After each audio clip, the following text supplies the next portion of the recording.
Hello friends, welcome back to my YouTube channel Eco Adda Way to Economics. This is the last part of NCERT Class 11 Part A Statistic and Economics Chapter 2 Collection of Data.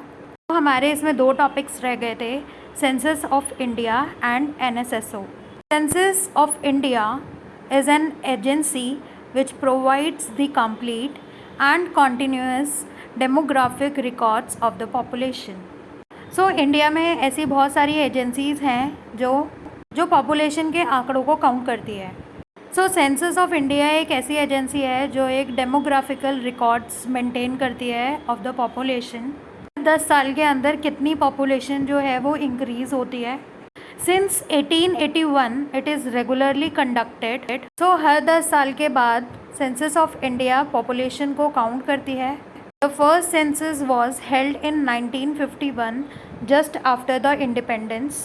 It collects the information related to sex ratio, literacy, migration, rural-urban distributions, etc. Census of India population को किन points में categorize करती है? The number of males and the females, the literacy rate कि कितने लोग हैं जो वो पढ़े लिखे हैं, on the basis of migration कि पर 10 ईयर्स में कितने लोग माइग्रेट होते हैं, रूरल एंड अर्बन डिस्ट्रीब्यूशन किसी भी चीज़ का हो सकता है, इनकम का, राशन का, अपॉर्चुनिटीज़ का, जॉब्स का. Okay, so the next topic is NSSO. It stands for national sample survey organisation. ये भी एक एजेंसी है. It was established by the government of India to conduct national wide survey. NSSO national level पर survey करती है on the socio economic issues, for example poverty. The data collected by NSSO are released through the reports. NSSO अपना data through reports दिखाती है या फिर वो एक जर्नल पास करती है and the journal name is सर्वेक्षणा.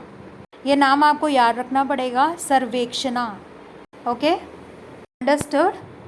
NSSO provides periodic estimates of literacy, school enrollment, utilization of educational services, employment, unemployment, manufacturing and service sector enterprises, morbidity इसका मतलब रोगों की संख्या.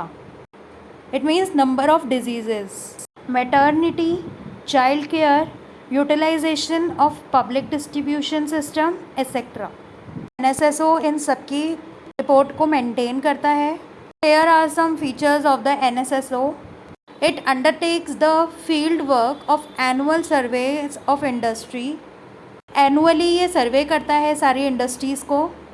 Secondly, it conducts crop estimation survey. NSSO crop survey भी करती है. Next, it collects rural-urban retail price for compilation consumers price index number. Means NSSO compiled by selecting a group of commodity, noting their price in a given base year. For example, NSSO ने किसी का price 100 रखा but commodity का estimation 3 रुपये ज़्यादा निकला. Next year के लिए उस कॉमोडिटी का 100 + 3 103 प्राइस होगा. Okay, I hope now you can understand. So thank you for watching this video. Also comment down if you have any query regarding this video. And please show your support by liking, sharing and subscribing my channel. Thank you.